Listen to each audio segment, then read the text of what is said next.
இந்த கடல்ல பாத்தீங்கன்னா ஒரு நாட்டுல சண்டை நடக்குது, யுத்தம் நடக்குது. இந்த பில்லர் தான் பெரிய மறைக்குது இல்ல, நான் இங்கே நிக்கிறேன். ஏன் நடந்து மழை ஏறிச்சு சோதரம். இப்ப அந்த ஆழி கடல் ஒரு நாட்டுல இருந்து நாட்டுக்கு போகணும், யுத்தம் நடக்கிறது. அந்த பகுதியில இருந்து போக வேண்டும் என்று சொன்னால் இப்ப போட்ல போகணும்.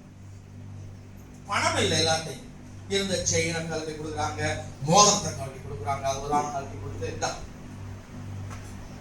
என்னை கொண்டு போய் அந்த கரையில விட்டு அப்படின்னு சொல்லி 25 பேர் பயணம் செய்யக்கூடிய இடத்துல 42 பேர் ஏறுறாங்க உடைமைகளோடு. நடு கடல் வந்து விட்டது, நடு கடல்ல பெரிய அலை வந்து விட்டது. அப்பொழுது அந்த அவர் மாதிரி சொல்றாரு, இது இன்ஜின் ஆஃப் ஆயிடுச்சு, என்னன்னு தெரியல, அலை பயங்கரமா அடிக்குது, நம்ம என்ன பண்ணணும் தெரியாது, உடைமைகள்லாம் தூக்கி கீழே போடுதுன்னு சொல்லி எல்லா உடைமைகளையும் கொண்டு வந்ததானே, லெக்கேஜ், அரிசி, பருப்பு, அந்த என்ன மூட்டை, அந்த துணி மூட்டை எல்லாத்தையும் தூக்கி போட்டாங்க கடல்ல. இன்னும் அது அடிக்குது. சொல்றாங்க நம்ம கரை போய் சேர்றது கிடையாது, இன்னும் வெயிட் வேணும்னு சொல்லும் போது மொத்தம் 42 பேர் ஆள் குறைக்கணும்.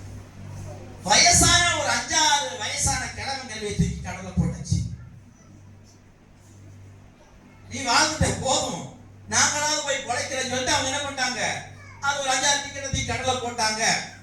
அப்பவும் அலை நிக்கல, கடல் அமைதல் நிக்கல போட்டு இன்னும் சொல்றாரு, இன்னும் 4-5 பேர் குறைக்கணும் சொல்லி 4-5 பேர் குறைக்கணும். கடைசியா சொன்னாரு, இன்ஜின் ஸ்டார்ட் ஆகல, உங்க தெய்வத்தை நீங்க வேண்டிக்கோங்கன்னு சொன்னார். உங்க கடவுளை வேண்டிக்கோங்க, நம்ம குறைக்கிறது அரிதுன்னு சொல்லி சொல்லி அவர் கைவிட்டார். அவர் கீழே தண்ணீரை இறங்கி அவர் போட்டை பிடிச்சி தொங்கிக்கிட்டு இருக்கிறார். எல்லாரும் அவர்கள் கடவுளை வேண்டிக் கொண்டு, ஐயோ நாங்கள் சாக போகிறனே, அப்பனே அவனே இவனே என்னை காப்பாற்றும் என்று சொன்ன பொழுது அங்கே ஒரு சிறுவன், 5-6 வயசு, அந்த சிறுவன் சண்டே கிளாஸுக்கு போயிட்டு வந்தவன், இயேசுநாதரை பற்றி தெரிஞ்சவன், இயேசு கிறிஸ்துவிட்ட ஜோமன்னா அற்புதம் நடக்கும் தெரிஞ்ச பையன், அந்த இன்ஜினுக்கு அடியில போய் ஒரு கேப் இருக்கும், அதுல போய் நடுங்கி கொண்டு, இயேசுவே என்னை காப்பாத்து காப்பாத்து எங்களை காப்பாத்து ஏசப்பா, ஜெபம் கூட பண்ண தெரியாத சிறுவன் அழுகுறான், ஜெபிக்கிறான், கதறான், ஜெபம் பண்றது கூட தெரியாத அந்த சிறுவன் எங்களை காப்பாத்து காப்பாத்து காப்பாத்து காப்பாத்து அழுறான். சண்டே கிளாஸ்ல போய் அந்த உள்ளத்துல இருந்த வார்த்தை இயேசு காப்பாத்தாருன்னு சொல்லி எல்லாரும் அவர்கள் எல்லா தெய்வ விக்கிரங்களை கூப்பிடுறார்கள். இவனோ இயேசுவே இயேசுவே என்று சொல்லி நடுங்கி கொண்டு அந்த இன்ஜின் ஓரத்துல ஒடுங்கி கொண்டு அவன் ஜெபித்து அடுத்த 5 நிமிடத்துல காற்றும் கடலும் அப்படியே அமைதலாக மாறுகிறது. ஹல்லேலூயா ஹல்லேலூயா. அங்கிருந்த 35 பேர்களும் பத்திரமாக ஒரு நாட்டுக்கு சென்று அடைகிறார்கள். ஹல்லேலூயா. அதிலே ஜெபித்த சிறுவன் தான் இன்று நான் உங்கள் மத்தியில் நின்று கொண்டிருக்கிறேன். ஹல்லேலூயா. அந்த சிறு பையன் தான் இப்பொழுது நான் உங்கள் மத்தியில் நின்று கொண்டிருக்கிறேன். கர்த்தர் ஊழியக்காரராக வைத்திருக்கிறார். ஆமென் சொல்லுங்க. ஆமென். ஹல்லேலூயா ஹல்லேலூயா. கையை சொல்லுங்க. ஹல்லேலூயா. பயப்படாதீங்க, மூச்சு நிக்காது. அப்படியே நின்று போனா கூட மொத்த செலவு எழுது. சொல்லுங்க சொல்லுங்க.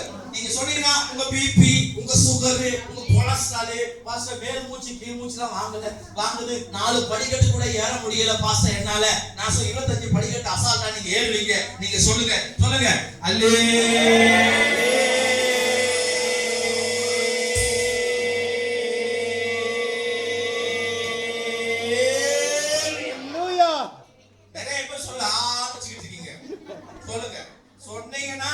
சொன்னா அவன் அரோகரான்னு சொல்றான். நமக்கு பேர் அல்லேலூயா கோஷ்டி.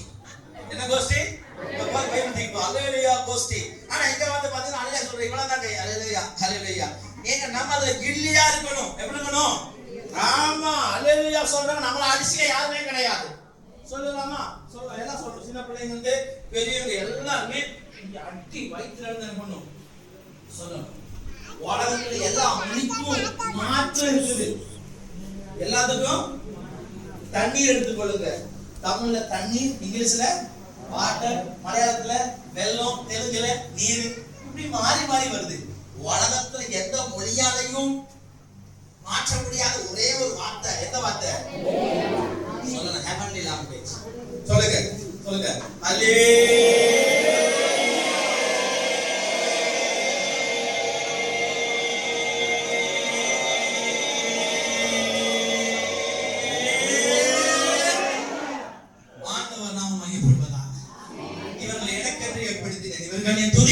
சொல்லி வருவார்கள்.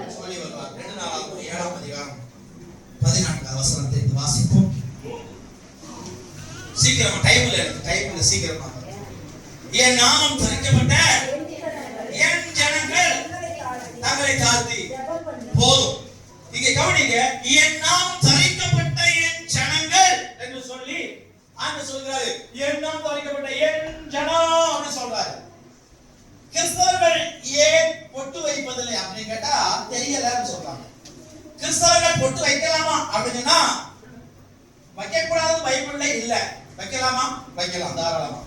எப்படி பாஸ்டர் சொல்றீங்க? ஏன் வைக்கிறது இல்ல அப்படின்னு கேட்டா ஆண்டு சொல்லுகிறாரு, என் நாமம் தரிக்கப்பட்ட ஜனங்கள். அந்த நாமத்தை எங்க தரிசிக்கலாம்? நெற்றியில. ஆமென் சொல்லுங்க. ஆமென் சொல்லுங்க. ஹல்லேலூயா. நாமத்தை எப்படி போடுறாங்க? எங்க ஆண்டவர் சிலுவையாய் போட்டு வச்சிருக்காங்க. ஆமென் சொல்லுங்க. அவ ஒரு பாஸ்டர் கூட ஞானம் கொடுக்கும்போது பிதா குமாரன் பரிசுத்த ஞானஸ்நானம் கொடுக்கிற ஒரு சிலுவையை போட்டு பாருங்க, அந்த சிலுவை தான் இயேசுவின் நாமம். இப்போ சொல்லுங்க, அந்த சிலுவைக்கு மேல நீங்க ஒரு ஸ்டிக்கர் ஒட்ட வச்சீங்கன்னா ஸ்டிக்கர் பேர் என்ன ஆகும்? அந்த நாமத்தை. அதனாலதான் கிறிஸ்தவர்கள் ஒட்டு வைப்பது இல்லை. பஸ்ல போகும்போது நிறைய பேர் கேட்பாங்க, நீ கிறிஸ்தவனா? பாத்துப்பாங்களா? ஆமா தானே? நம்ம மூஞ்சில என்னைய கேட்டுருக்காங்க, ஐயா சோத்திரையா சொல்லுவாங்க. நான் சொல்ல, எப்படி நீங்க என்னை பார்த்தா கிறிஸ்டின் தெரியுதுயா? பார்க்க போது தெரியுது. சில அம்மாமார்களை பார்த்தா பஸ்ல சொல்லுவோம், கண்டுபிடிப்போம், ஏய் இந்த அம்மா கிறிஸ்டின்ஸ். ஏன்னா அவங்க கட்டி இருக்கிறாங்க புடவை, அவங்க முகத்துல ஒரு பிரகாசம் இருந்து கொண்டே இருக்கும். ஆமென் சொல்லுங்களேன். ஆமென். ஹalleluya. என் நாமம் தரிக்கப்பட்ட என் ஜனங்கள், நான் சொல்றேன், என் நாமம் தரிக்கப்பட்ட என் ஜனங்கள். அவன் நாமம் தரிக்கப்பட்ட ஜனங்கள் எப்படி இருப்பாங்கன்னா, தங்களை தாழ்த்தப்பட்டவர்களாக, தங்களை தாழ்த்தி இருப்பாங்க. எத்தனை பேருக்கு தாழ்வு இருக்குது? நான் கத்தருக்குள்ள முடிஞ்ச அளவு தாழ்த்தி கொண்டே இருக்கிறேன். கை தூக்க பார்க்கலாம், ஒரு ஆமென் சொல்ல பார்க்கலாம். ஹalleluya. தங்களை தாழ்த்தி, தாழ்மை என்பது ரொம்ப அவசியம். எனக்கு முன்னாடி இடம் கொடுக்கணும், எனக்கு பாஸ்டரை கவனிக்கல, எனக்கு எதுவுமே கண்டுக்கல. இப்ப பெரிய பிரச்சனை என்ன, கொரோனாக்கு முன்னாடி இப்ப 2 பரிசுத்தம் வந்துருச்சு, 2 பயபக்தி வந்துருச்சு, 2 விதமான சபை வந்துருச்சு. கொரோனாக்கு முன், கொரோனாக்கு பின். கொரோனாக்கு முன்னாடி எப்படின்னா பாஸ்டருக்கு விசுவாசிகள் பயந்தாங்க. கொரோனாக்கு பின்னாடி பாஸ்டர் யார் வந்து பயப்படுறாரு? பசங்க கூட கண்டிப்பா பண்ண முடியல. உன்னை திட்டா திட்டு வாங்கிட்டு அமைதியா உட்கார்ந்து இருக்கிற விசுவாசி, இங்கேயே ஜோமணி உட்கார்ந்து விசுவாசி இப்ப பாஸ்டர் திட்டாருன்னா, இந்த சபையில எனக்கு அடுத்த சபைக்கு நான் போறேன். இன்னைக்கு நடந்து கொண்டிருக்கிறது, என்னை கவனிக்கவில்லை விசுவாசி, என்னை விசாரிக்கவில்லை. எந்த நேரமும் ஒரு வயிற்று நான் ஓடணும், ஒரு பல்லு வலி நான் ஓடணும், எந்த நேரமும் ஓடிக்கொண்டே இருக்கணும். பாஸ்டருக்கு வேற வேலை இல்லை, பாஸ்டருக்கு வந்து வேற எந்த இதுவுமே கிடையாதா? நிறைய சபையில பாத்தீங்கன்னா பாஸ்டர் விசாரிக்கல அப்படின்னு சொல்லி பாஸ்டர் முன்னாடி நிறுத்தல, பாஸ்டர் சங்கீத வாசிக்கிறதுக்கு ஆளை மாத்திட்டாரு. இங்க என்ன நடக்குதுன்னா, அவர்களை தங்கள் முன்பதாக நிறுத்த வேண்டும் என்று சொல்லி நினைக்கிறதுனால அங்க தாழ்மை இல்லாமல் போய்விடுகிறது.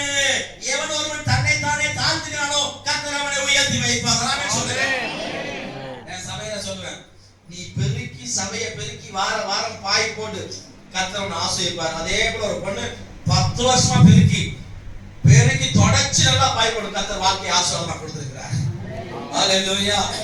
வந்து சபையில ஒட்டடி, இந்த ஃபேனை க்ளீன் பண்ணு, இந்த சவுண்ட் சிஸ்டத்தை தொடச்சி வை. போதகர் வராரா, அவர்கிட்ட உட்கார்ந்து பேசு, அவருக்கு வேணுமா டீ காபி வச்சு கொடு. போதகர் வீட்டுல போய் நீ வேலை செய், அவர் வீட்டுல போய் நான் வேலை செய்யுமா. பாத்திரம் கழுவி வை, கர்த்தர் உன்னை கொடக்கூடிய ஆசீர்வதிப்பார். ஹalleluya. தங்களை தாழ்த்தி ஜெபம் பண்ணி இரண்டாவது காரியத்தோட உங்களுக்கு பேசி நான் முடிக்கும்படி ஆசைப்படுகிறேன். சரியான நேரத்தில் படிக்க முடியலையா? 9 மணிக்கு நான் முடிக்கிறேன். ஸ்தோத்திரம். ஹalleluya. ஜெபம் பண்ணி தேவனுடைய சமூகத்துல காத்திருக்கிறவர்கள் கழுகு போல பலனடைந்து செட்டைகள் அடைந்து பறப்பார்கள். கழுகு எப்படி பண்ணுது என்று சொன்னால், 100-150 வருடங்கள் வாழக்கூடிய கழுகு அவைகள் குஞ்சியாக பிறந்து வளர்ந்து செட்டைகள் முளைத்து நல்லா வேட்டையாடுற பருவம் வந்து வேட்டையாடி நல்லா சாப்பிட்டு வயல் சென்று முதிர்ச்சி அடைஞ்சு கிழட்டு கழுகாக மாறிவிடும். 10-15 கிலோ எடை போட்டு கொழுப்பு அடைச்சி பயங்கர தோட்டத்தோட கிழட்டு கழுகாக மாறிவிடும். அவைகளால் பறக்க முடியாது, வேட்டையாட முடியாது,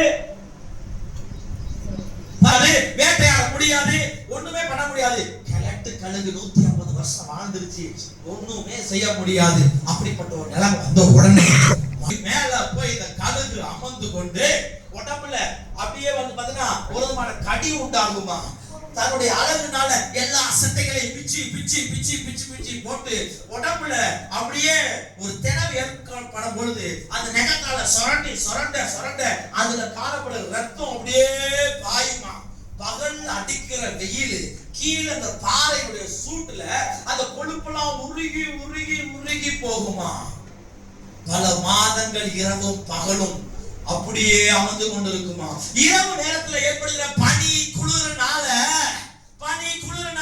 நடுங்கி கொண்டு பசியிலையும் பட்டினிலையும் இந்த கழுகு வேதனையில் அகப்பட்டு கொண்டிருக்குமா. இப்படி ஒரு நாள் அல்ல, 2 நாள் அல்ல, பல மாதங்கள் பகல் அடிக்கிற வெயிலே தன்னுடைய உடம்புல இருக்க எல்லா கொழுப்பையும் கரைய பண்ணி பார்ப்பதற்கு அவலட்சணமாக கொடூரமாக 15 கிலோ இருந்த கழுகு அப்படியே ஒரு 4-5 கிலோ வற்றி போய் உரிச்ச கோழியை போல அந்த கழுகு அப்படியே அமர்ந்திருக்குமா. கழுகு அமர்ந்திருக்குமா பல மாதங்கள் பட்டினியிலே. இன்னும் சில மாதங்கள் போன பிறகு உடம்புல இருக்க புண்கள் எல்லாம் அப்படியே ஆறின பிறகு உடம்புல மெதுவாக இறகுகள் முளைக்க ஆரம்பிக்குமா. பல மாதங்கள் கழித்து மெதுவாக இறகுகள் முளைக்க ஆரம்பித்து பல மாதங்கள் கழித்து அந்த இறகுகள் முழுவதும் வளர்ந்த பிறகு அங்கிருந்து பறக்க ஆரம்பிக்கும். அடுத்த 50 வருடங்கள் வாழ்வதற்கு தன்னை தயார்படுத்திக் கொள்ளும் அந்த கழுகு. அல்லேலூயா, அல்லேலூயா. இந்த கழுகு ஒரு தோட்டத்தின் நடுவிலே போய் முட்டைகள் வைத்து விட்டது. அந்த முட்டையை பார்த்ததான தோட்டக்காரன் இது கோழி முட்டை என்று நினைத்து அதை கழுகு முட்டையை அவன் எடுத்து தெரியாமல் எடுத்து கோழியோடு வைத்து விட்டான். கோழி முட்டையோடு சேர்ந்து கழுகும் குஞ்சு பொரித்து விட்டது. கோழி குஞ்சு வளர்கிறது, இந்த கழுகு குஞ்சு வளர்கிறது. கோழி குஞ்சு அசைகத்தை சாப்பிடக்கூடியது, பூச்சி புழுகை சாப்பிடக்கூடியது, எச்சி சளிகளை சாப்பிடக்கூடியது. அது வேட்டையாடுகிற இனம் அல்ல, பூச்சியை புழுகளை வண்டுகளை சாப்பிடக்கூடியது. அதே போன்று இந்த கழுகு பூச்சி புழுகு இந்த கோழியை போலவே ஓடுகிறது, கோழியை போலவே நடக்கிறது. ஆனால் தோற்றத்தில் வளர்ந்து கொண்டே வருகிறது. தோற்றத்தில் நல்லா வளர்ந்து விட்டது. கோழியோட குணம் அப்படியே இருக்கிறது. ஒரு நாள் மேலே இருந்து பார்க்கிற தாய் பருந்து என்னுடைய இனம் அல்லவா இங்கே ஒன்று இருக்கிறது, இந்த கோழி குஞ்சுகளோடு என்னுடைய இனம் இருக்கிறது என்று சொல்லி மேலே இருந்து வந்த தாய் பருந்து வந்து உட்கார்ந்து பார்க்கிறது. என்னுடைய இனமே இந்த குஞ்சு பருந்து பார்க்கிறது. நீ என்னை போல இருக்கிறாயே, நீ மேலே பறக்கிறாயா, நீ காக்கை குஞ்சு அல்ல, கழுகின் வம்சம். அல்லேலூயா, அல்லேலூயா. நீ கோழி குஞ்சு அல்ல, கழுகின் வம்சம். என்னால் பறக்க முடியுமா? வா, இந்த பறவைகளோடு சேர்ந்து நீ பூச்சி புழுக சாப்பிடுற வம்சம் இல்ல, வேட்டையாடி சாப்பிடுகிற வம்சம். நாம் பல வருடங்கள் வாழக்கூடியதான வம்சம். வேதம் சொல்லுகிறதான கழுகு வம்சம் நாம் தான். என்னோடு வா மகனே என்று சொல்லி அந்த கழுகை தன்னோடு அழைத்து கொண்டு போய்விட்டது. அல்லேலூயா. இதான் கழுகை போல வெள்ளனடைந்து செட்டைகள் அடித்தவர்கள் பறப்பார்கள். அல்லேலூயா. இவர்கள் யார் என்று சொன்னால் ஜெபிக்கிறவர்கள். ஆமென். ஜெபிக்கிறவன் பயப்பட மாட்டான். என்ன பண்ண மாட்டான்? ஜெபிக்காதவர்கள் பயப்படுவார்கள். ஜெபிக்காதவர்கள் பயப்படுவார்கள். ஜெபிக்கிற மனுஷன் பயப்படவே மாட்டான். ஐயா, சாத்ராக், மேஷாக், ஆபேத்நேகோ 3 மனிதர்கள். யாரு? 3 மனிதர்கள். 3 மனிதர்கள். இந்த காலத்துல மோகன் சிலாசர் வராரு, அகசினன் வராரு, பாரதிநகர் வராரு. பயங்கரமான பிரசங்கம்லாம் பண்ணி ஃபயர் ஏத்தி அவங்க அபிஷேகத்தை நிறைச்சி வைராக்கியமா ஜெபிப்பதற்கும் வாழ்வதற்கும் கற்றுக் கொடுத்த பொழுது அந்த சாத்ராக், மேஷாக், ஆபேத்நேகோ அவர்களுக்கு எந்த பிரசங்கியார் அப்படிப்பட்டதான ஒரு வைராக்கியத்தை ஊட்டி இருப்பார்கள்? யார் அந்த வைராக்கியத்தை கொடுத்திருப்பார்கள்?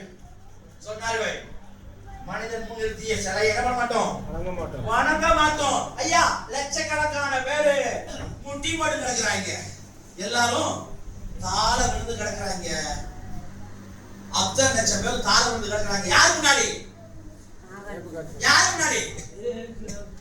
சிலைக்கு முன்னாடி இல்லையா? இந்த 3 பேர் முன்னாடியும் 15 லட்சம் பேர் இருப்பாங்க. அவ்வளவு பேர் முட்டி போட்டு வணங்கிருக்காங்க. நல்லா தெரிஞ்சுக்கோங்க. அத்தனை லட்சம் பேர் முட்டி போட்டு இருக்காங்க. கீழே யாரு முன்னாடி? இந்த சாத்ராக், மேஷாக், ஆபேத்நேகோ முன்னாடி. அவ்வளவு லட்சம் பேருக்கு முன்னாடி 3 பேர் முட்டி போடுறது சாஸ்திரமா இவங்களுக்கு பெருசா இல்லைங்க. 3 பேருக்கு முன்னாடி அவ்வளவு பேர் முட்டி போட்டுருக்காங்க. அதை எவனோ வெட்டி பார்த்துட்டான். அவர்கிட்ட வெட்டி பார்த்துட்டான். ராஜா, அவன் 3 பேர் நிக்கிறாங்க, நாம அவன் கால விழுந்து கிடக்குறோம், எழுந்துருங்க. அவங்க கால நம்ம கிடக்குறோமே. ராஜாக்கு கோபம் வந்துருச்சு. டேய், அக்னியை எரிங்கடா 100 மடங்கு. அடுப்பு சிம்பிளா வைக்கும் போது பால் கொஞ்சமா இருக்கு பாருங்க, நல்ல சாப்பாடு செய்வது ஃபுல்லா வைப்பாங்க. அவன் 7 மடங்கு வைடா, தூக்கி அவனை போடுறா. நம்ம சொன்னாங்க, எங்களை விடுவிக்க எரிகின்ற அக்கினிக்கும் ராஜாவுக்கும் விடுவிக்க வல்லவரே, எரிகின்ற அக்கினிக்கும் ராஜாவுக்கும் விடுவிக்க வல்லவரே.